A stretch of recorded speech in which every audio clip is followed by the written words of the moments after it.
शान्तिपुर समाचारमा स्वागत छ। सुरु गरौँ अहिलेका मुख्य समाचारबाट। प्रधानमन्त्रीको नयाँ प्रस्तावले नेकपामा तरङ्ग, आफूहरूलाई फुटाउन ओलीले क्षेप्यास्त्र हानेको नेपाल र दाहाल पक्षको ठम्याई, वामदेव गौतमप्रति भने सशङ्कित। असङ्गठित क्षेत्रका मजदुरलाई रोजगारी दिने सरकारको निर्णय, तलब दिन समस्या परेका रोजगारदातालाई सहुलियत ऋण, लोकसेवाका सबै विज्ञापन रद्द। 35 दिनदेखि भारतमै रोकिएका करिब 2000 नेपाली सुदूरपश्चिम नाकाबाट घर फर्किए। थप फर्किन चाहनेको व्यवस्थापन भने चुनौतीपूर्ण। लकडाउनका कारण इन्धनको खपत 90% घट्यो। करिब 31 अर्ब विदेशी ऋणबाट जोगियो।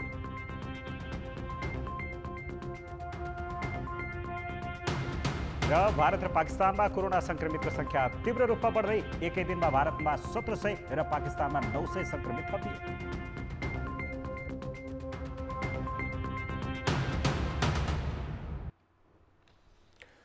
शक्ति सङ्घर्ष उत्कर्षमा पुगेको नेकपामा पार्टी अध्यक्ष केपी शर्मा ओलीले उपाध्यक्ष वामदेव गौतमलाई प्रधानमन्त्री बनाउन प्रस्ताव गरेपछि असन्तुष्ट खेमा तरङ्गित भएको छ। पार्टीका अर्का अध्यक्ष पुष्पकमल दाहाल र वरिष्ठ नेता माधव कुमार नेपाल खेमाले प्रस्तावलाई काम नलाग्ने क्षेप्यास्त्रको संज्ञा त दिएको छ, तर गौतम कतै लोभिने त होइनन् भनेर सशङ्कित पनि छ। नेकपा अध्यक्ष ओलीले बुधबार बेलुका बसेको सचिवालय बैठकमा दाहाल नेपाल खेमाले अनुमान गरे विपरीतको प्रस्ताव गरे। उनले उपाध्यक्ष वामदेव गौतमलाई प्रधानमन्त्री र नेपाललाई पार्टीको तेस्रो अध्यक्ष बनाउन प्रस्ताव गरेपछि दाहाल नेपाल खेमा दुरुस्त रहन्छ कि रहँदैन भन्ने चासो बढेको छ। दाहाल नेपाल एक ठाउँमा उभिएका कारण ओलीले यतिखेर आफूलाई कमजोर र असुरक्षित ठानेका छन्। पार्टीको सचिवालयदेखि स्थायी र केन्द्रीय समितिमा पनि यो समूहको बहुमत छ। त्यही बुझेर विरोधी समूहमा फुट ल्याउन ओलीले नेपाल र गौतम दुवैलाई पद दिने प्रस्ताव गरेको यस खेमाको बुझाइ छ। अझ पूर्व माओवादी समूहले प्रस्तावलाई स्थायी समितिको बैठक टार्ने र सत्ता लम्ब्याउने नयाँ चालका रूपमा लिएको छ। उहाँले अब त्यो नीतिहीनताको श्रृङ्खला सुरु गर्नु भएको छ। जहाँ सिद्धान्तको कुरो छैन, जहाँ मूल्यको कुरा छैन, तिमीहरूलाई पनि चाहिएको हो, मैले जे गर्दैछु त्यो तिमीहरूलाई पनि चाहिएको, अलिकति खान्छौ भन्ने ढङ्गले जो अगाडि आइरहनु भएको छ, त त्यसलाई चाहिँ यो खास गरेर के गर्ने भन्ने कुरा भोलि जनताले कारबाही नगरोस्। हाम्रा नेताहरूलाई जनताले सडकमा, गल्लीमा, गाउँमा, बस्तीमा, चौतारामा कारबाही नगरौँ भन्नका निम्ति पार्टीले नै पहिला नेताहरूलाई नियन्त्रण गरेर मर्यादाभित्र ल्याउनुपर्छ। दाहाल नेपाल खेमाले ओलीको यो प्रस्तावलाई नयाँ क्षेप्यास्त्र भनेको छ। नेपाल निकट स्थायी समिति सदस्य रघु पन्तले यो क्षेप्यास्त्रले काम नगर्ने भन्दै तेस्रो अध्यक्षका लागि नेपाल कुनै हालतमा तयार नहुने बताएका छन्। तर गौतमका हकमा भने दाहाल नेपाल ढुक्क छैनन्। कोरोना भाइरसको संक्रमण रोकिएपछि संविधान संशोधन गरेर भए पनि प्रधानमन्त्री बनाउने प्रस्तावका कारण गौतमले समूह परिवर्तन गर्ने त होइनन् भन्ने भए असन्तुष्ट समूहमा छ। एकपटक प्रधानमन्त्री बन्नी छाड्ने गौतमको महत्वाकांक्षाका कारण पनि उनी लोभिन सक्ने यस खेमाको बुझाइ छ। ओलीले कम्तीमा चुनावी सरकारको नेतृत्व सुम्पिन सक्ने र यो अवसर ओलीसँग निकट रहेर मात्र सम्भव हुने गौतमको बुझाइ छ। तर गौतमलाई नै लक्षित गरी 2 महिना अघि राष्ट्रिय सभा सदस्य पनि प्रधानमन्त्री बन्न पाउने गरी संविधान संशोधनको प्रस्ताव गर्दा ओली समूहले विरोध गरेको थियो।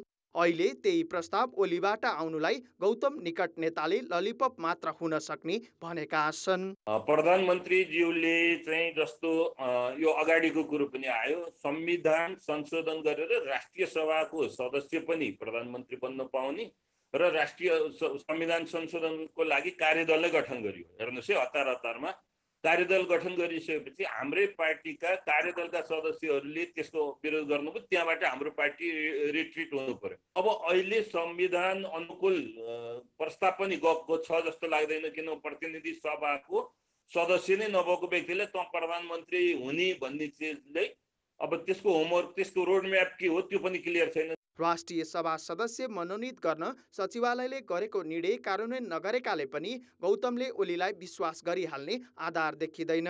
तर राजनीतिमा गुट स्थायी हुँदैन। स्वार्थका लागि सहजै गुट परिवर्तन गरेका उदाहरण नेकपा भित्रै छन्।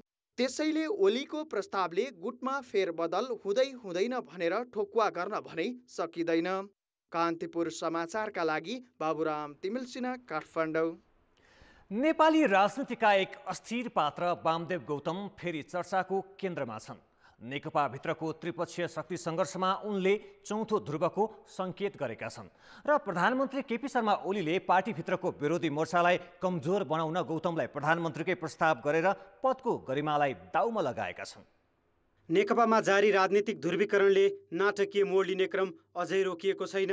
मङ्गलबारसम्म जस्तोसुकै दबाव भए पनि सत्ता नछोड्ने अडानमा रहेका प्रधानमन्त्री केपी शर्मा ओलीले बुधबार अचानक वामदेव गौतमलाई प्रधानमन्त्री बनाउने गरी आफू पद छोड्न तयार रहेको बताएपछि राजनीति थप तरङ्गित भएको छ।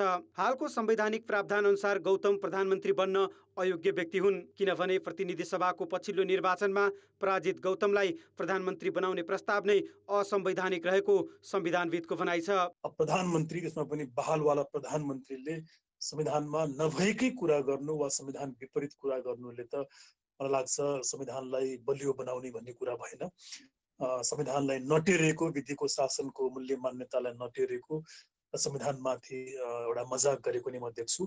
तर यो मजाक मेरो विचारमा हामी नागरिकको लागि मात्र नभएर भोलि स्वयं प्रधानमन्त्री वा त्यो पदमा बसेका व्यक्तिको लागि पनि धेरै महँगो साबित हुन सक्छ। प्रधानमन्त्रीको रूपमा संविधान कार्यान्वयन र त्यसलाई बलियो बनाउन भूमिका खेल्नुपर्ने ओलीले आफै संविधान विपरीतका प्रस्ताव अघि सार्नु नैतिक रूपमा पनि नसुहाउने विश्लेषकहरू बताउँछन्। दुईटै कुरा चाहिँ लोकतन्त्रको मान्यताको विपरीत छ, किनकि लोकतन्त्रमा चाहिँ केही नैतिकताको कुरा, केही यसका कुनै आफ्नै किसिमका मूल्य र मान्यताहरू पनि छन्।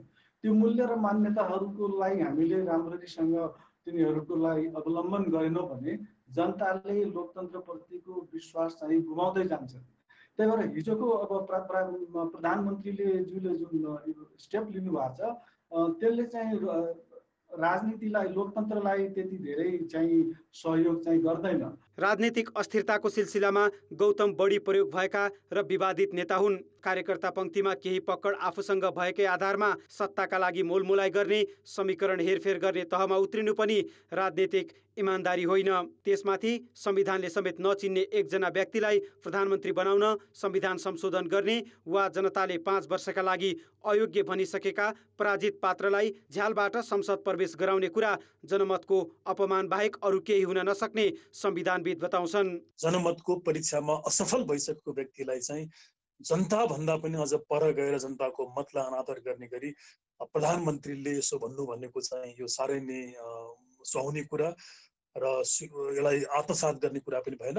तर बडो गम्भीर प्रश्न के हो भने कि यो हदसम्मको हिम्मत चाहिँ प्रधानमन्त्रीले कसरी गर्नुभयो त्यो चाहिँ अत्यन्त महत्त्वपूर्ण छ। किनभने तर त्यो जनमतले हराएको व्यक्तिलाई एउटा बन्द कोठामा बसेर, आफ्नो एउटा क्वार्टरमा बसेर प्रधानमन्त्रीको लेभलको मान्छेले संविधान र जनमतसँग सम्पूर्ण रूपमा प्रतिकूल हुने गरी एउटा उहाँको निजी चाहना, निजी विषय जस्तो गरेर म तिमीलाई प्रधानमन्त्री बनाउँछु सङ्कटमोड हटेपछि भन्नुको त सरासर के अर्थ लाग्छ त भन्दा कि प्रधानमन्त्री वा त्यो कार्यालयमा बस्ने व्यक्तिहरूले आज जनताको मतलाई, संविधानलाई, कानुनलाई उहाँहरू कदर गर्नुहुन्न। उहाँहरूले कानुन, संविधान, जनता सबैलाई आफ्नो निजी एउटा उपभोग्य वस्तु ठान्नुहुन्छ भन्ने कुरा चाहिँ देखिन्छ। महामारीका बेला पार्टी विभाजनमा सहज हुने गरी अध्यादेश ल्याएर आलोचनाका तारो बनेका ओली यतिखेर संविधान तथा जनमतकै विपरीत हुने प्रस्ताव अघि सारेर प्रधानमन्त्री संस्थाको गरिमालाई दाउमा लगाएका छन्। कान्तिपुर समाचारका लागि डिपी उपाध्याय, काठमाडौँ। पार्टी अध्यक्ष केपी शर्मा ओलीले उपाध्यक्ष वामदेव गौतमलाई प्रधानमन्त्री बनाउन प्रस्ताव गरेपछि शक्ति सङ्घर्ष उत्कर्षमा पुगेको नेकपामा नयाँ तरङ्ग उत्पन्न भएको छ।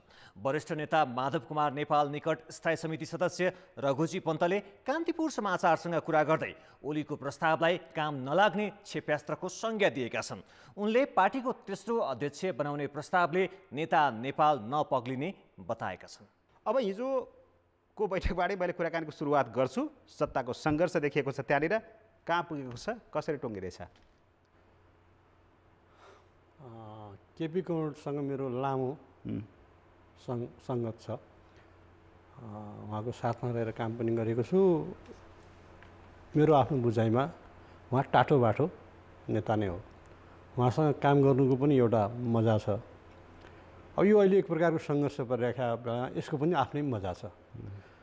उहाँले यो जुन एक प्रकारको सचिवालयमा उहाँको अगेन्स्टमा एउटा नेताहरू खडा हुनुभयो, एउटा मोर्चा जस्तो बन्यो, त्यो मोर्चालाई ध्वस्त पार्न आफ्नो हिसाबले एउटा क्षेप्यास्त्र हान्नुभएको हो। हिजोको प्रस्ताव माधव नेपाललाई अर्को अध्यक्ष बनाउने, तेस्रो अध्यक्ष बनाउने, वामदेव गौतमलाई प्रधानमन्त्री बनाउने।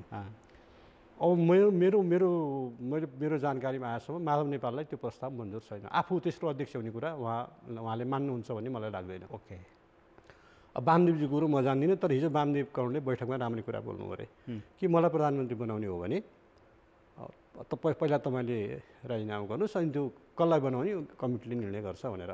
प्रस्ताव त रमाइलो छ, रोचक छ कि तपाईँले भन्नुहोस्, अहिलेको अवस्थामा वामदेव गौतम प्रधानमन्त्रीमा छिर्ने कुनै संवैधानिक ढोका देखिँदैन राजनीतिक रूपले। उहाँलाई राष्ट्रिय सभाको सदस्य बन्न पनि स्वयं प्रधानमन्त्रीज्यूले रोकिराख्नु भएको छ। अब राष्ट्रिय सभाको सदस्य प्रधानमन्त्री बन्ने संवैधानिक प्रावधान छैन। प्रतिनिधि सभाको सदस्य निर्वाचित हुनुपर्छ। उहाँले थाई कमिटीको बैठकमा पटक पटक के माग गर्नुभयो भने मलाई बर्दियामा निर्वाचन हराउनेहरूलाई कारवाही गर्नुपर्छ भनेर मैले पार्टी अध्यक्ष प्रधानमन्त्रीलाई भने, तर तिनीहरूलाई त झन् जिम्मेदारी दियो, प्रमोसन गरियो, त्यसैले त्यो कारवाही हुनु पऱ्यो मेरो विरुद्धमा लाग्नेहरूलाई भनेर उहाँले पटक पटक उठाउनुभयो। त्यो माग सुनवाई भएन। अब उहाँ प्रधानमन्त्री बन्ने कहिले, राजीनामा कहिले दिने भन्दा कोरोना सकेपछि। यो कोरोना कहिले सकिन्छ? लकडाउन पछि भने हो कि कोरोना नै निर्मूल भएपछि भने हो? यो बडा रमाइलो प्रस्ताव छ। त्यसपछि वामदेव गौतमलाई प्रधानमन्त्री बनाउने, मलाई वामदेव गौड प्रधानमन्त्री बन्ने कुरामा मेरो कुनै आपत्ति छैन, मेरो पनि समर्थन छ। तर बन्नु चाहिँ कसरी हुन्छ भन्दाखेरि प्रतिनिधि सभाको सदस्य पनि हुनुहुन्न, उहाँ राष्ट्रिय सभाको सदस्य पनि हुनुहुन्न। उहाँलाई लैजान उपनिर्वाचन गर्नु पर्यो। उपनिर्वाचन गर्नुको लागि प्रतिनिधि सभा कुनै सिट खाली पनि छैन। अब सबभन्दा पहिला त त्यो सिट खाली गराउनु पर्यो। त्यो सिट खाली गराएर उहाँलाई उपनिर्वाचन लडाउनुको लागि उहाँले पनि प्रयत्न गर्नुभयो। खाली गर्ने मान्छे भेट्दैनन्, ठाउँ भेटेन। पोखरा एउटा रविन्द्रजीको देहावसानपछि भएको थियो, त्यहाँ गएर लड्नुहोस् भन्दा उहाँले मान्नु भएन। सबै हिसाब गर्नु त्यहाँ मलाई हराउँछन् भन्ने विश्लेषण भयो। म लड्नुभन्दा अगाडि मलाई त्यहाँ हराउनेहरू पुगिसक्यो भन्नु पऱ्यो उहाँले। अब त्यो सिट खाली कहिले गर्ने?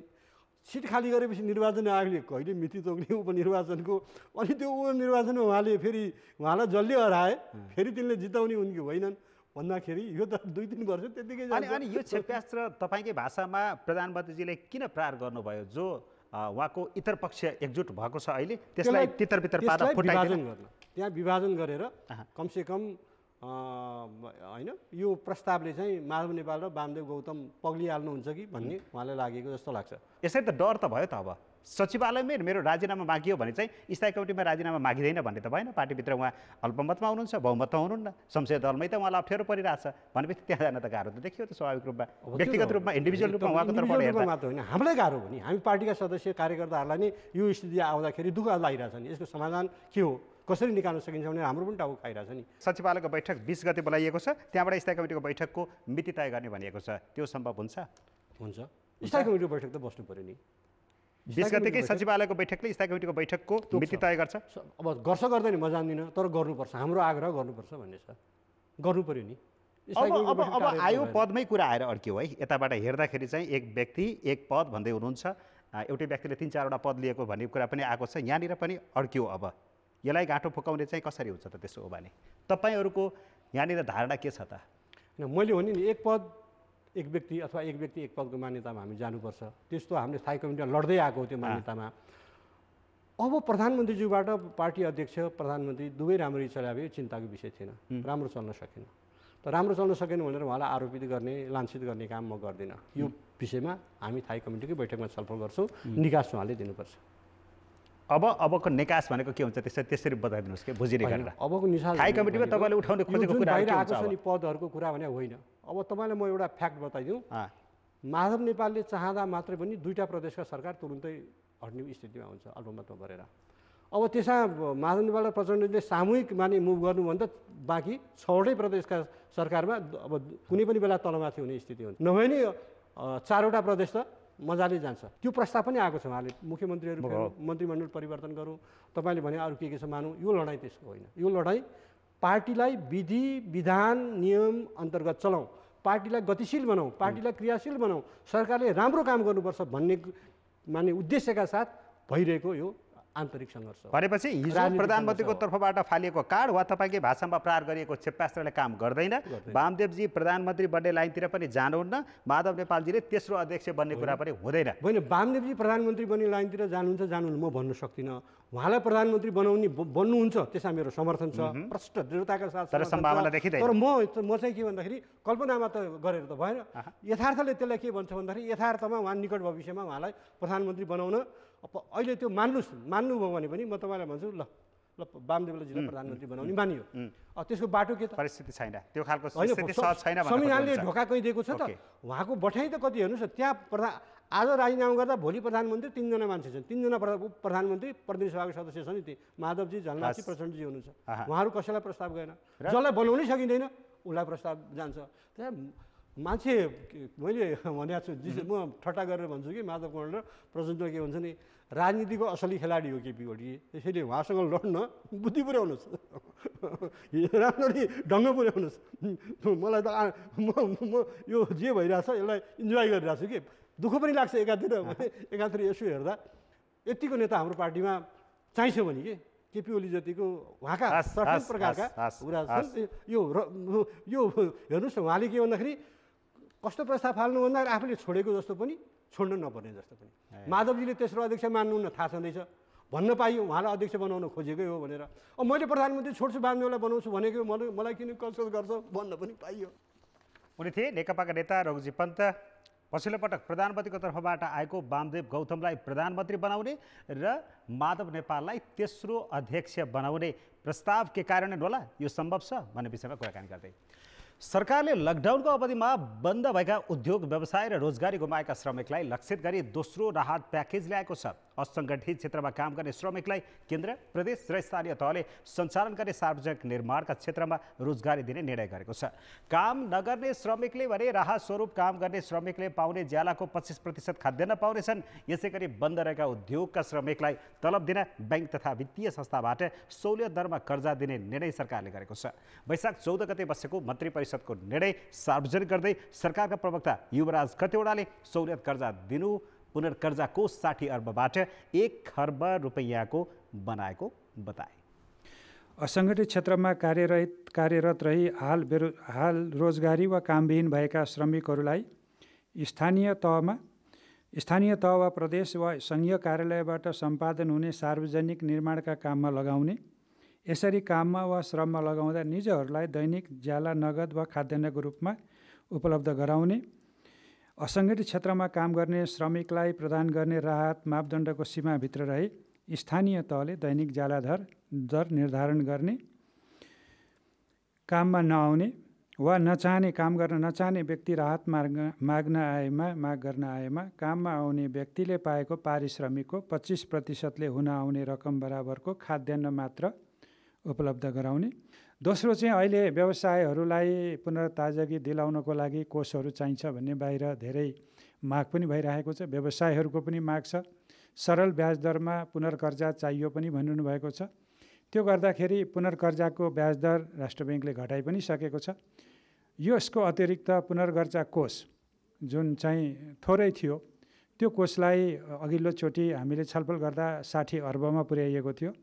अहिले त्यो पुनर्कर्जा कोषलाई 1 खर्ब पुर्याउने गरी राष्ट्र ब्याङ्कले निर्णय गर्दैछ र आवश्यकताको आधारमा आगामी महिनाहरूमा त्यही कोषबाट 1 खर्बको पुनर्कर्जा कोषबाट ब्याङ्क वित्तीय संस्थाहरूले कर्जा लिने र त्यसैको आधारबाट ब्याङ्क वित्तीय संस्थाले आफ्नो ग्राहकलाई अगाडि कर्जा प्रवाह गर्ने र सरल ब्याजमा कर्जा उपलब्ध हुने व्यवस्था पनि गरिएको छ। चैत्र वैशाख महिनामा भुक्तानी गर्नुपर्ने अधिकांश करको भुक्तानी अवधि बढाएर जेठ 25 सम्म पुर्याइएको छ। यस्तै मासिक 250 युनिटसम्म विद्युत खपत गर्ने ग्राहकलाई महसुलमा 15% छुट दिने निर्णय सरकारले गरेको छ। यसै गरी विद्युत, टेलिफोन र खानेपानीको महसुल असार मसान्तसम्म तिरे हुने र जरिवाना शुल्क नलाग्ने निर्णय गरिएको छ। सरकारले लोकसेवा आयोगका विज्ञापन भइसकेका परीक्षा र नयाँ विज्ञापन अर्को सूचना नभएसम्मका लागि स्थगित गराउने निर्णय गरेको छ। समाचारमा पुनः स्वागत छ। 35 दिनदेखि भारतमै रोकिएका करिब 2000 नेपालीले बैतडी र दार्चुलाका नाकाबाट आज स्वदेश प्रवेश पाएका छन्। नेपाल प्रवेश पाएका सबैलाई स्थानीय तहको क्वारेन्टिनमा राख्ने गरी गाउँ पठाइएको प्रशासनको भनाइ छ। सीमामा सामान्य ज्वरो जाँचपछि घर गएका उनीहरूको बाँकी स्वास्थ्य परीक्षण र क्वारेन्टिनमा सुरक्षित व्यवस्थापन स्थानीय तहले गर्न सक्छन् कि सक्दैनन् भन्ने प्रश्न उठेको छ। चैत्र 13 गतेदेखि भारतीय सहर धारचुला र झुलाघाटमा रहेका करिब 1900 भन्दा बढी नेपालीले आज नेपाल प्रवेश पाएका छन्। धारचुला, बैतडी, बझाङ सहित 10 जिल्ला घर भएका उनीहरूलाई 35 दिनपछि दुई देशका गृह मन्त्रालयको समन्वयमा बिहिबार स्वदेश प्रवेश गराइएको हो। दुवै स्थानमा करिब 1200 नेपाली मात्रै भारतीय क्वारेन्टिनमा बसेको भए पनि नजिकका क्षेत्रमा रहेका अन्य नेपालीलाई पनि प्रवेश दिएको छ। अब उनीहरूले स्थानीय तह मार्फत बनेका क्वारेन्टिनमा बसेर मापदण्ड पूरा गरेपछि मात्रै घर जान पाउने प्रशासनले जनाएको छ। काउन्टर पार्टसँग हिजोको मिति र आजैसम्म पनि हामीले कुरा गर्दा उहाँहरूमा कुनै जोखिम देखिएको छैन र अहिलेसम्मको स्थिति राम्रो छ। यहाँ पनि हामीले थर्मल गनको प्रयोग गरेर अवस्था स्थिति पनि अहिले तत्काल सबैलाई लिएर मात्र हामीले डाटा इन्ट्री गरेका छौँ। उहाँहरूको चाहिँ ट्राभल हिस्ट्रीलाई पनि हामीले सबै जानकारी राखेका छौँ। भोलि बिहान कसैको सङ्क्रमक देखियो भने हामीले चाहिँ उहाँहरूलाई चाहिँ ट्र्याकिङ गरेर ल्याउन सक्ने अवस्थाको हामीले म्यापिङ गरेका छौँ। त्यो भएको हुनाले अब तत्त ठाउँका जिल्ला स्तरीय संयन्त्रको क्वारेन्टाइनमा बसिसकेपछि उहाँहरूलाई ऱ्यापिड टेस्ट गराइन्छ। 14 दिनभित्र उहाँहरूलाई ऱ्यापिड टेस्ट गराएर हामीलाई सहजीकरण गरेर उहाँहरूलाई आफ्नो स्थानमा पुर्याउने योजना। सीमापारी पुगेका नेपालीलाई सम्बन्धित स्थानीय सरकारको व्यवस्थापनमा पालिकासम्म पुर्याउने तयारी छ। स्थानीयले भने सीमामा यत्रो सङ्ख्यामा प्रवेश दिँदा भरपर्दो स्वास्थ्य जाँच नभएको बताएका छन्। यी बाहेक 1 महिना यता भारतबाट 22,000 मानिस सुदूरपश्चिमका विभिन्न स्थान आएका छन्, जसमध्ये हालसम्म 15,000 को मात्रै द्रुत परीक्षण भएको छ। बिहिबार थपिएका सहित बाँकी सबैको स्वास्थ्य परीक्षण कहिले र कसरी हुन्छ भन्ने अन्यल छ। आरटीटी टेस्ट गरेर छोड्ने भन्ने जो निर्णय भएको छ त्यो आरटीटी त्यति विश्वसनीय नभएको हुनाले यसमा स्वाब परीक्षण गर्नु अनिवार्य भएको छ र यदि जिल्लालाई र यो देशलाई यो कोरोना सङ्क्रमण बचाउने भने प्रत्येक आज भित्रिएका प्रत्येक नागरिकको स्वाब परीक्षण गर्नु अनिवार्य छ। ढिलै भए पनि भारतीय क्वारेन्टिनमा रहेका नेपालीलाई स्वदेश प्रवेश दिनु सकारात्मक छ, तर प्रवेशका क्रममा पर्याप्त सावधानी नअपनाइनुले स्थानीयमा सङ्क्रमणको भय थपेको छ। अब पनि क्वारेन्टिन बसाइलाई व्यवस्थित गर्दै स्वास्थ्य परीक्षणलाई प्राथमिकतामा राखेर सतर्कता अपनाइएन भने गाउँ पुग्नेहरूसँगै समुदाय स्तरमा पनि जोखिम हुनेछ। कान्तिपुर समाचारका लागि दार्चुलाबाट मनोज बडु, बैतडीबाट ईश्वर बोहरा र वरुण पनेरू, डडेलधुरा। कोरोना भाइरसको महामारीपछि रोजगारीका लागि भारतका विभिन्न स्थानमा रहेका सुदूरपश्चिमका करिब 1.5 लाख स्थानीय घर फर्किएका छन्। रोजगारीका लागि त्यहाँ रहेको सङ्ख्या यति मात्र होइन, यसको कयौँ गुणा बढी अहिले पनि भारतमै छन्। उनीहरू लकडाउन खोलेपछि नेपाल फर्कने तयारीमा छन्। स्थानीय स्तरमा रोजगारी नपाएपछि भारत पुगेकाहरू घर फर्कँदा उनीहरूको व्यवस्थापन र जीविकाको माध्यम के होला भन्ने विषय गम्भीर बन्न थालेको छ। सुदूरपश्चिमका लागि रोजगारीको प्रमुख गन्तव्य भारत हो, तर रोजगारीका लागि भारत जानेको तथ्याङ्क कुनै पनि निकायसँग छैन। कति, कहिलेदेखि र कुन स्थानमा काम गरिरहेका छन् भन्ने विवरण राख्ने वा अद्यावधि गर्ने कुनै पनि संयन्त्र छैन, जसले गर्दा अहिलेको जस्तो महामारीमा चुनौती त छ नै, अन्य बेला पनि राहत र उद्धारसँगै अपराध न्यूनीकरणमा पनि मुस्किल छ। भारत आउने जानेको विवरण राख्ने भन्दै गत वर्ष प्रदेश सरकारले सीमा नाकाबाट डेस्क स्थापना गरेको भए पनि प्रभावहीन बनेको छ। कोरोना भाइरसको महामारी भएपछि घर फर्किन सीमा पुगेका नेपालीको भिड केही दिन थेगी नसक्नु भयो। अहिले पनि विभिन्न नाकाबाट नेपाल प्रवेश गर्ने क्रम रोकिएको छैन।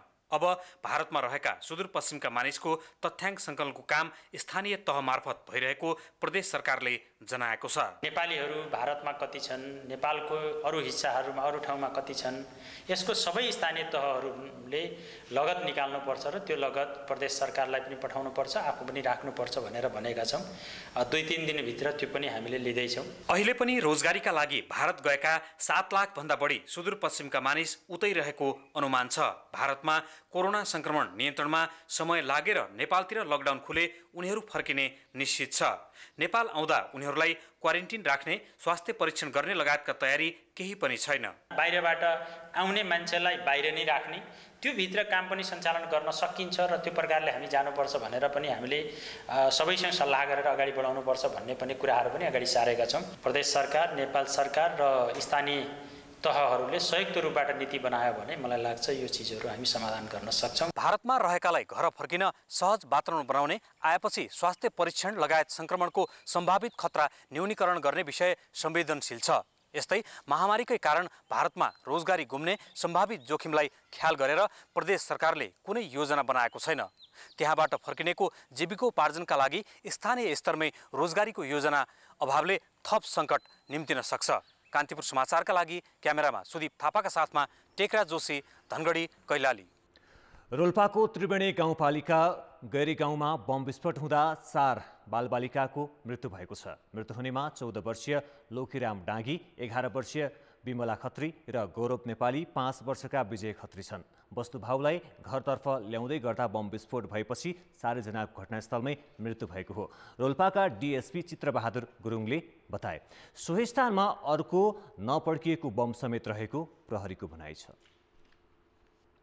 सरकारले लकडाउन खुकुलो बनाउन छलफल थालेको छ, तर महामारी फैलिने जोखिम कति पनि कम भएको छैन। किनभने लकडाउनका 5.5 साता बित्दा पनि संक्रमित देशबाट आएका र संक्रमण पुष्टि भएकाहरूसँग सम्पर्क भएका सबैको परीक्षण गरिएको छैन। एकपछि अर्को जिल्लामा नयाँ संक्रमित भेटिनुले संक्रमणको जोखिम कायमै रहेको र सरकार संक्रमितको खोजीमै केन्द्रित नहुने हो भने जुनसुकै बेला स्थिति नियन्त्रण बाहिर जान सक्ने चेतावनी विज्ञहरूले दिएका छन्। बुधबार बारामा 2 र बिरगञ्ज छपकैयामा 1 जनामा कोरोना भाइरसको संक्रमण पुष्टि भयो। छपकैयामा संक्रमण देखिएका व्यक्ति 34 गते संक्रमण देखिएका 3 जना भारतीय नागरिक बस्दै आएको मस्जिदमै बस्थे। त्यसपछि क्वारेन्टिनमा राखिएका ती पुरुषको नमुना परीक्षण गर्न 17 दिन लगाइयो। यस्तै बारामा संक्रमण पुष्टि भएका 2 पुरुष भारतको नयाँ दिल्लीको एक धार्मिक भेलामा सहभागी भई फागुन 27 गते स्वदेश फर्किएका थिए। उनीहरूलाई वैशाख 14 गते मात्र क्वारेन्टिनमा राखिएको थियो। यी 2 उदाहरणले परीक्षण नै निकै कम भएका कारण संक्रमण धेरै नदेखिएको, बरु समुदायमा अझ धेरैमा संक्रमण फैलिएको हुन सक्ने देखाएको छ।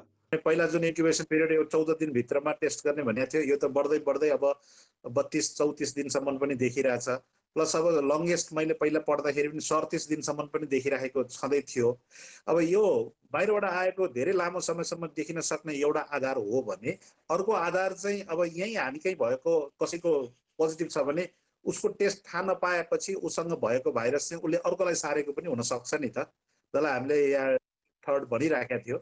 अब यो चाहिँ यहीँ भित्रै पनि एकले अर्कोलाई सारेको हुन सक्ने सम्भावना पनि नभएको होइन छ। त्यसकारणले पनि टेस्ट चाहिँ कन्ट्याक्ट ट्रेसिङ गरेर धेरैभन्दा धेरैलाई टेस्ट गर्नु जरुरी छ। संक्रमण फैलन नदिन लकडाउन गरेको 5 साता बितिसक्दा पनि संक्रमण पुष्टि भएकासँग सम्पर्क भएका सबैको परीक्षण गरिएको छैन।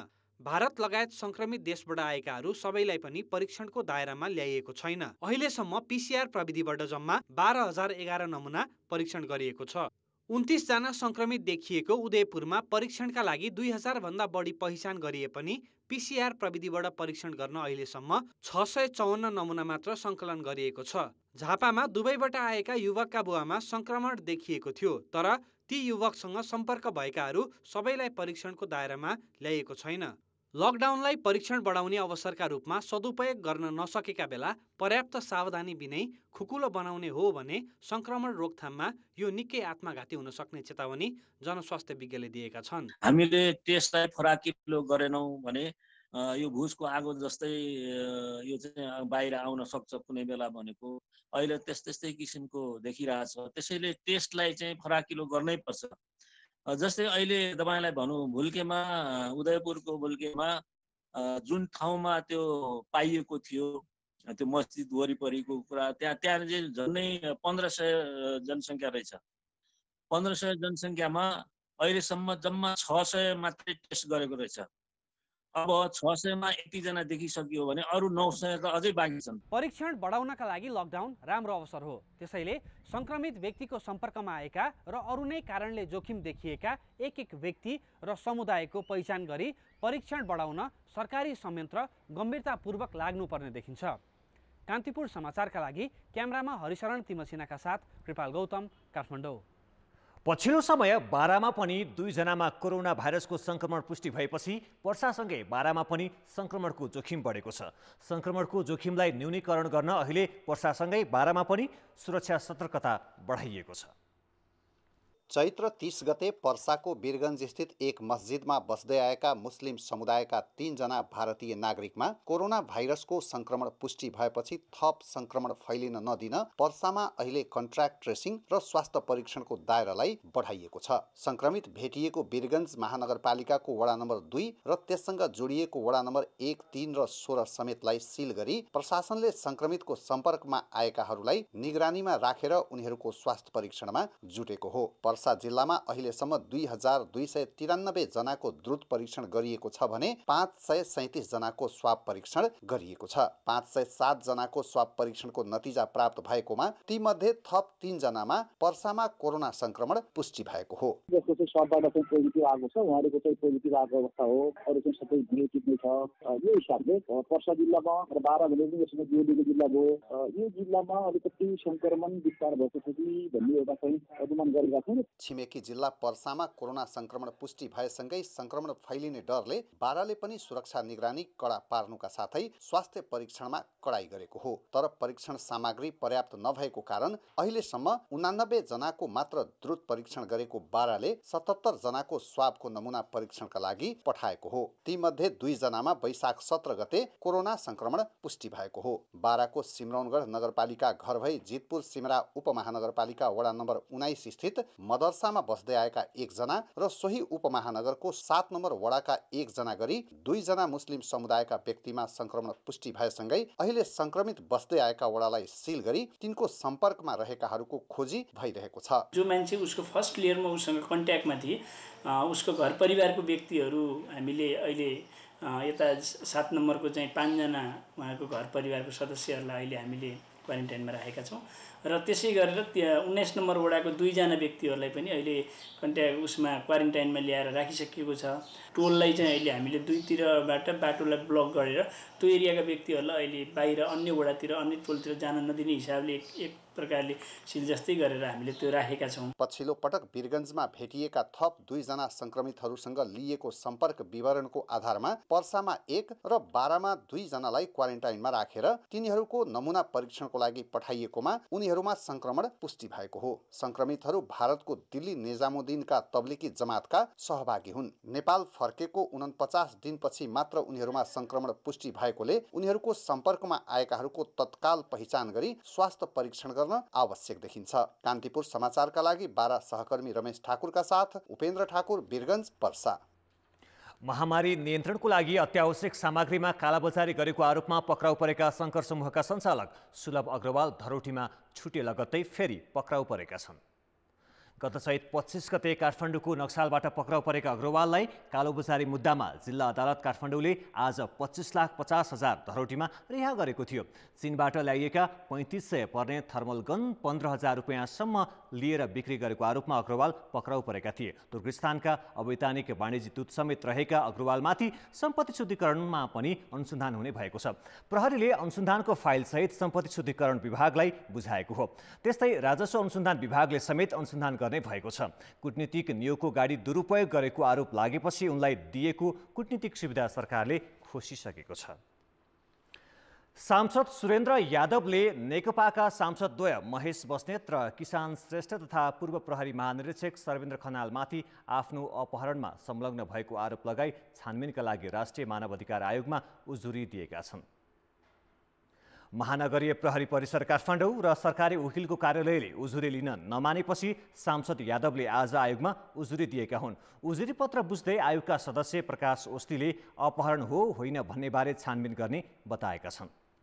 यो अपराध भयो भएन, यो अपहरण हो होइन, त्यो हेर्ने काम हाम्रो होइन, त्यो काम हो प्रहरीकै हो, त्यो अदालतकै हो, हाम्रो होइन। र हाम्रो मूल अधिकार के हो भन्दा र हाम्रो अधिकारभन्दा पनि कर्तव्य डाक्टर साहबको अपहरण भएको हो कि होइन। जसरी यहाँ निवेदनमा उल्लेख गरिएको छ, उजुरीमा लेखिए बमोजिमको कार्यहरू भए कि भएनन्। ती कार्यहरू भए भने उहाँको नि यदि हो भने नि उजुरीकर्ताको मानवाधिकार उल्लङ्घन भयो कि भएन। यदि उल्लङ्घन भएको रहेछ भने त्यसलाई पुनर्स्थापित गर्न के गर्नुपर्छ राज्यले के गर्नुपर्छ, सरकारले के गर्नुपर्छ भन्ने कुरो त्यहाँ हामी बोल्नुपर्छ। त्यो बोल्ने हाम्रो अधिकार हो, अधिकार भन्दा नि हाम्रो कर्तव्य हो त्यो, र त्यो कर्तव्यप्रति हामी एकदमै सजग छौँ। तत्कालीन समाजवादी पार्टीका सांसद यादव वैशाख 10 गते महोत्तरीबाट सांसदद्वय बस्नेत र श्रेष्ठ तथा पूर्व प्रहरी महानिरीक्षक खनालसँगै काठमाडौँ आएका थिए। उनीहरूले भने अपहरणको आरोप अस्वीकार गर्दै यादवलाई उनकै इच्छामा तत्कालीन समाजवादी पार्टी फुटाउन ल्याएको बताउँदै आएका छन्। उक्त पार्टीले राष्ट्रिय जनता पार्टीसँग एकीकरणको सहमति गरी नयाँ पार्टी दर्ताको लागि निर्वाचन आयोगमा निवेदन दिइसकेको छ।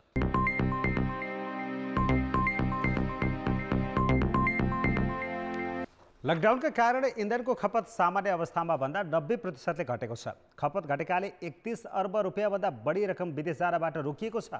तर इन्धनको आयातमा गिरावटले 3 अर्ब 69 करोड रुपियाँ राजस्व पनि गुमेको छ। लकडाउनका कारण अहिले सामान्य अवस्थामा जस्तो सवारी साधन चलाउन प्रतिबन्ध छ। अत्यावश्यक सेवा र स्थानीय प्रशासनले पास जारी गरे बाहेकका सवारी साधन चलाउन नपाइने भएकाले देशैभरका सडक सुनसान जस्तै छन्। सवारी साधन, उद्योग र ठुला व्यावसायिक प्रतिष्ठान नचलेपछि इन्धन खपत ह्वात्तै घटेको छ। लकडाउनका कारण पेट्रोलको खपत 92%ले घटेको छ। सामान्य अवस्थामा दैनिक 30 लाख लिटर पेट्रोल खपत हुने गरेकोमा अहिले 2,48,000 मात्र बिक्री भइरहेको नेपाल आयल निगमले जनाएको छ। यस्तै डिजेलको खपत पनि सामान्य अवस्थामा भन्दा 87%ले घटेको छ। सामान्य अवस्थामा दैनिक 80 लाख लिटर डिजेल बिक्री हुने गरेकोमा अहिले 10,52,000 लिटर मात्र खपत भइरहेको छ। खपत घटेका कारण लकडाउन सुरु भए यता इन्धन आयातमा 30 अर्ब 77 करोड रुपियाँ विदेशीबाट रोकिएको छ। अहिले लकडाउनको कारणले गर्दाखेरि सबै चिज बन्दाबन्दीको अवस्थामा रहेको छ हैन। त्यस्तै चाहिँ यो आवश्यकता अनुसार र अति आवश्यक चिजहरुमा मात्रै यो पेट्रोल डिजलहरु खपत भएको कारणले गर्दाखेरि अत्यन्तै न्यून छ हाम्रो बिक्री। विगतको बिक्रीलाई हामीले यसै हेर्दाखेरि सरस्वती हेर्ने हो भने धेरै एकदम 80% भन्दा बढी नै हाम्रो चाहिँ बिक्री नभइरहेको अवस्था छ। डिजल र पेट्रोल मात्र होइन, खाना पकाउने एलपी ग्यासको खपत पनि घटेको छ। सामान्य अवस्थामा मासिक 39,000 मेट्रिक टन ग्यास आयात हुने गरेकोमा अहिले 32,000 मेट्रिक टन आयात भएको छ। 1 मेट्रिक टनबाट 70 वटा सिलिन्डर भर्न पुग्छ। ग्यासको खपत अहिले मासिक 4,90,000 सिलिन्डरले घटेको छ, जस बापत 67 करोड रुपियाँ बाहिरिनबाट रोकिएको छ। त्यसै गरी मट्टी तेलको खपत दैनिक खपत हुने 20,000 लिटरबाट 3,000 लिटरमा झरेको छ भने हवाई इन्धनको खपत सामान्य अवस्थाको तुलनामा 5% पनि छैन। खपत घटेकाले आयातमा गिरावट आई त्यसको असर राजस्वमा परेको छ। पेट्रोलियम पदार्थबाट भन्सार बिन्दुमा मासिक 4 अर्ब 41 करोड रुपियाँ सङ्कलन हुने गरेकोमा लकडाउन पछिको 1 महिनामा 72 करोड रुपियाँ मात्र सङ्कलन भएको छ। खपत घटिसकेपछि यहाँको भण्डारणमा भएको क्षमताभन्दा बढी पेट्रोलियम पदार्थहरू ल्याउन सक्ने अवस्था रहेन। त्यसले गर्दा आयातमा पनि त्यसले न्यूनता आएको छ र आयात न्यूनतासँगै राजस्व सङ्कलनमा पनि त्यसले असर पार्ने स्वाभाविकै भयो। सामान्यतया यो 1 महिनामा हामीले 4 अर्ब 4.5 अर्ब जति चाहिँ पेट्रोलियम पदार्थको आयातबाटै हामीले राजस्व सङ्कलन गरिरहेका हुन्थ्यौँ भने यो लकडाउनको समयमा यसको खपत कम भएको हिसाबले करिब 72-73 करोड मात्रै हामीले असुल गर्न सकेका छौँ। इन्धनको आयातमा कमीले रकम विदेशीबाट रोकिँदा यसको सकारात्मक प्रभाव विदेशी मुद्राको सञ्चितमा परेको छ। विदेशमा भर पर्नुपर्ने इन्धनको ठाउँमा देशभित्रै उत्पादन हुने विद्युतको खपत बढाउन जोड दिने हो भने राष्ट्रिय अर्थतन्त्रमा पनि सकारात्मक योगदान पुग्न सक्छ। कान्तिपुर समाचारका लागि सुधिल पोखरेल, काठमाडौँ। सांसदहरूको तजविजमा रकम बाँडिने स्थानीय पूर्वाधार विकास साझेदार कार्यक्रम खारेजीको माग गरेको छ। कार्यक्रमको पारदर्शिता र औचित्यलाई लिएर व्यापक आलोचना भइरहेका बेला काङ्ग्रेसले खारेजीको माग गरेको हो। यसै विषयमा आज हामीले सांसद समेत रहेका नेपाली काङ्ग्रेसका केन्द्रीय सदस्य गगन थापासँग कुराकानी गरेका छौँ। गगनजी, यहाँलाई कान्तिपुर समाचारमा स्वागत छ। हजुर, धन्यवाद। काङ्ग्रेसले संसद विकास कोषको कार्यक्रम खारेजीको माग गरेको छ। यो निर्णय तपाईहरूले हिजो लिनुभयो, खासमा यो निर्णय लिनुको पछाडिको कारण के हो? यसको दुईटा पक्ष छ। एउटा, हामी केही सांसदले केही वर्षदेखि नै यो महासङ्कट आउनुभन्दा अगाडि नै सामान्य अवस्थामा पनि यो कार्यक्रम खारेज गर्नुपर्छ भन्ने कुरा उठाउँदै आएको, संसदभित्र माग पनि राख्दै आएको। यसको मुख्य कारण भनेको यो करिब करिब संसारमा 24-25वटा देशहरूमा छ। हामीले थाहा पाएको देश भारतमा छ, पाकिस्तानमा छ, मलेसियामा छ, होन्डुरसमा छ, केन्यामा छ, यस्तो देशहरूमा छ।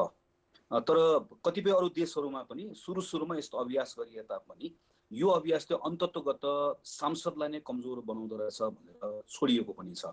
विधायिकाले जुन भूमिका गर्नुपर्ने हो त्यो भूमिकातर्फ विधायिकाको पनि ध्यान नजाने र नागरिकले पनि आफ्नो सांसदबाट गर्ने अपेक्षा विकास निर्माणको प्रतिनिधिका रूपमा उसले आफै गरिदिने कार्यकारिणीको जस्तो रूपमा अपेक्षा गर्ने यो कार्यक्रम सिद्धान्त त गलत छ भन्दै आएको, तर भन्ने आवाज थोरै भयो। तर यो पटक चाहिँ यो कोरोना कोच बनाउने कुरा सँगसँगै यो विषय उठ्यो। सांसदहरूले पनि पार्टीको विभिन्न तहबाट कुरा उठ्यो र अहिलेको लागि जसरी हामीले तपाईँले अहिले सुरुमा भन्नुभयो भारतको उदाहरण दिएको जस्तै यो पटक हामीले जहाँ मिल्छ त्यो ठाउँको खर्चलाई कम गर्नुपर्छ र यसका यो अहिलेको सङ्कटको कारणले सृजित भएको अवस्थालाई सम्बोधन गर्ने पैसा बढाउनुपर्छ भन्दा सबैले यसबाट निकालौँ, यो यसलाई अहिले बाँकी रहेको पनि यसलाई प्रयोग गरौँ, अब आउने वर्ष त यो कार्यक्रमै नराखौँ, यो पैसा यो सङ्कटको लागि प्रयोग गर्न सकिन्छ भन्ने हिसाबले आयो। तर यो छलफल गर्दै जाँदै गर्दा हामीले अहिलेको लागि मात्र होइन, यो जुन अघि मैले सुरुमा भने यो सिद्धान्त त नै यो अवधारणा गलत छ। पक्कै पनि यो संविधानको मर्म विपरीत पनि छ, सिद्धान्त विपरीत पनि छ, त्यसकारणले आलोचना हुँदै आएको हो। तपाईहरु पनि सरकारमा हुनुहुन्थ्यो, तपाईहरुको सरकारको पालामा पनि यो कोषलाई खारेज गर्न सकिन्थ्यो र योभन्दा अगाडि यही सरकारले यो कोष खडा गर्दाखेरि पनि तपाईहरुले आलोचना गर्नु भएन, स्वीकार गर्नुभयो। अब अहिले आएर चाहिँ सरकारलाई अप्ठ्यारो पार्न हो अथवा साँच्चैकै आवश्यकता भएर हो? यस्तो हेर्नुहोस्, योभन्दा अघिल्लो पटकको संसदको बहस तपाईँलाई मैले सम्झाएँ भने त्यो बेलामा पनि केही सांसद, त्यो मध्येको म पनि एउटा हुँ, कि जतिखेर सांसदहरूले संसदको बजेट छलफलमा भाग लिँदै गर्दा के राख्नुपर्छ के राख्नु पर्दैन भनेर आफ्नो मत राख्दै गर्दा थोरै सांसदहरूले हामीहरूले यो कार्यक्रम यस कारणले गर्दा यसको माग राख्ने मानिस गलत छन् भनेर होइन, उहाँहरूको आफ्नो औचित्य पुष्ट्याइ होला, तर यसले अन्ततगत संसदीय व्यवस्थालाई कमजोर बनाउँछ, हामी सांसदलाई कमजोर बनाउँछ, सिद्धान्त त यो गलत छ, यो कार्यक्रमलाई खारेज गर्नुपर्छ भन्ने माग राख्यो। तर एज अ पार्टी होइन, नेपाली कांग्रेस पार्टीले त्यो बेलामा पार्टीका रूपमा उसको पोजिसन यो थिएन। यो पटक पार्टीका रूपमा तपाईँले ठिक भन्नुभयो कि यो महासङ्कटले पार्टीहरूलाई आफ्ना कतिपय पुराना निर्णयहरूलाई पुनर्विचार गर्ने ठाउँमा पुर्याएको छ, त्यो मध्येको एउटा विषय पनि हो। यो अहिले अब सङ्कटको कारणले गर्दाखेरि यो राम्रो विषयमा हामीले हात हाल्यो, तर मलाई यो सङ्कटसँग मात्र जोडिएको कुरा होइन, यो संसदीय व्यवस्थालाई यसलाई परिष्कृत गराउने कुराको सन्दर्भमा यो बाटो छोड्न आवश्यक थियो। यो पटक छोड्दै गर्दा सधैँको लागि छोड्ने अवस्था बनाउनु पर्छ। भनेको अब कांग्रेसले माग गरेको भनेको पूर्ण रूपमा यो कोषलाई खारेजै गरौँ भन्ने हो हैन? हो, यो कोषलाई खारेज, यो बन्दोबस्तै खारेज गरौँ, यो प्रबन्धै खारेज गरौँ, यस्तो खालको व्यवस्था हाम्रो आफ्नो बजेटमा राख्दै नराखौँ भन्ने हो। अनि सरकारले अब यो कोष खारेज गरेन भने कांग्रेसका सांसदहरूलाई पनि यो कोषमा पैसा त आउँछ, कांग्रेसका सांसदहरूले यो कोषको रकम सरकारलाई फिर्ता पठाउँछ कि के गर्छ? अब चाहिँ यो माग गरेर यो पैसा सरकारलाई, हाम्रो आफ्नो पोजिसन यो भयो, हामीले मागेका कुराहरू जस्ताको तस्तै रहन्छ रहँदैन भन्ने कुरा हामीले चाहेर मात्र हुने कुराहरू होइन। जस्तो योभन्दा अघिल्लो पटक पनि यो पैसा स्थानीय निकाय मार्फतबाट खर्च गर्ने गरिकन आउने कुराहरू रहे, जसले गर्दा हाम्रो आफ्नो मतहरू जे रहे तापनि यो बजेटमा यो पैसा आइसके पछाडि यो पैसा सम्बन्धित ठाउँहरूमा जाने भयो, त्यसरी प्रयोग हुने भयो। पार्टीको पोजिसन नबनेकोले गर्दाखेरि राख्ने मतहरू व्यक्तिगत मतका रूपमा सीमित भएका थिए। अब अहिले मलाई के लाग्छ भने सरकारलाई यतिखेर नेपाली कांग्रेस यो पोजिसन राखेको कुराले गर्दा थप सजिलो भएको छ, झन् उसले राहत महसुस गरेको छ। त्यो कारणले गर्दा मेरो आफ्नो बुझाइमा चाहिँ मैले आफूले बुझेको कुरा, नेपाली कांग्रेसले राखेको यो पोजिसन अन्तर्गत सरकारको पोजिसन पनि बन्छ र सिङ्गो पार्टीले पोजिसन राखेको हुनाले गर्दा पार्टीले यो बजेट आउने बेलामा सरकारमाथि थप दबाव सृजना गरेर यस्तो प्रबन्ध खारेज गर्ने गरिकन निर्णय गराउन सक्छ।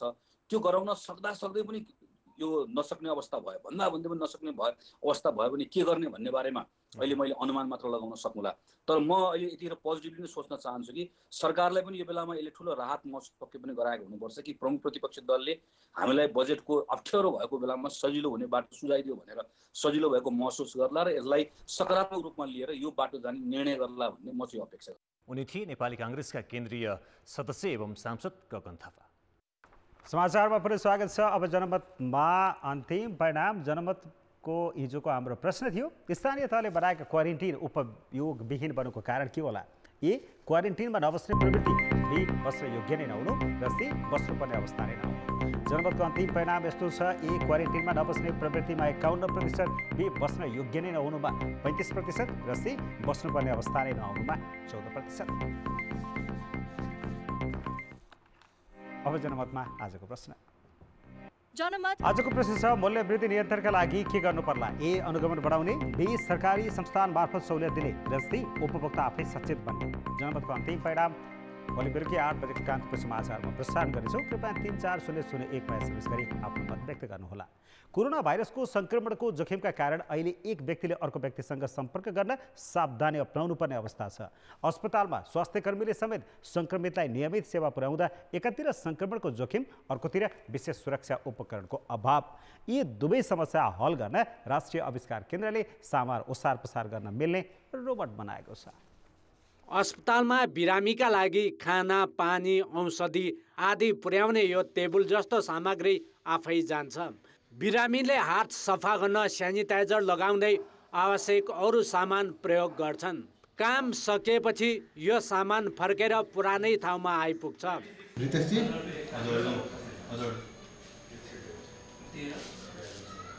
सामान्य अवस्थामा स्वास्थ्यकर्मीले गर्ने यो काम अहिले कठिन भएको छ। एकातिर बिरामी वा स्वास्थ्यकर्मीबाटै संक्रमण सर्ने दर, अर्कोतिर पिपिआई लगायतका सुरक्षा सामग्रीको अभाव। यी दुवै समस्या हल गर्न राष्ट्रिय आविष्कार केन्द्रले यो उपाय ल्याएको हो। कोभिड-19 को पोजिटिभ बिरामीहरूलाई जुन आइसोलेसन वार्ड भनेर राखिन्छ, त्यसमा चाहिँ त्यो नर्सहरू जुन स्वास्थ्यकर्मीहरू हुनुहुन्छ उहाँको चाहिँ बिरामीसँग अब ब्लड प्रेसर, सुगर नाप्ने, अब टेम्परेचर नाप्ने कुराहरू हुन्छन् हैन, खाना दिने कुरा हुन्छन्, औषधि दिने कुरा हुन्छन्। त्यो हरेकचोटि त्यो जाँदा चाहिँ बिरामीसँग त्यो सम्पर्कमा भइरहनु पर्यो। स्वास्थ्यकर्मी चाहिँ बिरामीसँग सिधै सम्पर्कमा नपरुन् भनेर त्यो एउटा पार्टलाई चाहिँ एड्रेस गर्नको लागि यो मेसिनको डिजाइन गरेको हो। डिसी मोटर, ब्याट्री र क्यामेरा जडान गरिएको यो रोबोट रेडियो तरङ्गबाट कन्ट्रोल हुन्छ। यसले खाना, औषधि लगायत वस्तु मात्र ओसार्दैनन्, बिरामीको अवस्थाबारे दोहोरो कुराकानी समेत गर्न मिल्छ। इन्जिनियर, प्राविधिक सहित केन्द्रको 10 सदस्यीय टोलीले 15 दिन लगाएर रोबोट बनाएको हो।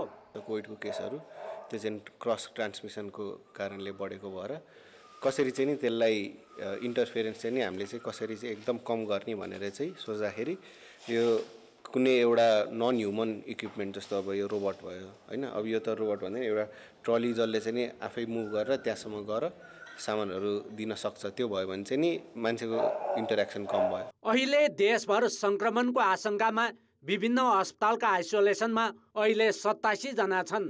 ती संक्रमित र संक्रमणको आशंकामा राखिएकाहरूलाई औषधि र खाना पुर्याउन बारम्बार स्वास्थ्यकर्मी नै पुग्नुपर्ने बाध्यता छ। यो रोबोटको प्रयोगले अस्पतालका काम धेरै सजिलो बनाउने विश्वास गरिएको छ। बनायो अनि त्यसपछि विशेष गरेर फेरि रोबोट पनि बनाउँदैछौँ। रोबोटको काम चाहिँ फेरि पनि त्यो डक्टर र अथवा हेल्थ वर्कर र पेसेन्टको बिचको क्रस ट्रान्समिसनलाई अलिक कम गर्नलाई खोजेको। अनि त्यस्तै गरेर अब हामी लाइटबाट चाहिँ गर्न सकिन्छ, ट्रिटमेन्ट गर्न सकिन्छ भन्ने हिसाबले चाहिँ त्यस्ता डिभाइसेसहरू नि बनाइरहेछौँ। अनि त्यो लगायत अरू कुराहरू, मास्कहरू कसरी बनाउन सकिन्छ, नेपालमा यहाँ 95 को मास्कको कुरा आइरहेछ। त्यसलाई चाहिँ अझै धेरै सजिलो तरिकाले लोकल मेटेरियल युज गरेर चाहिँ कसरी बनाउन सकिन्छ भन्ने कुरामा चाहिँ हामी निरन्तर रूपमा अध्ययन गरिरहेछौँ। यो रोबोट बनाउन जनशक्तिको पारिश्रमिक बाहेक 1 लाख रुपियाँ लागत परेको छ।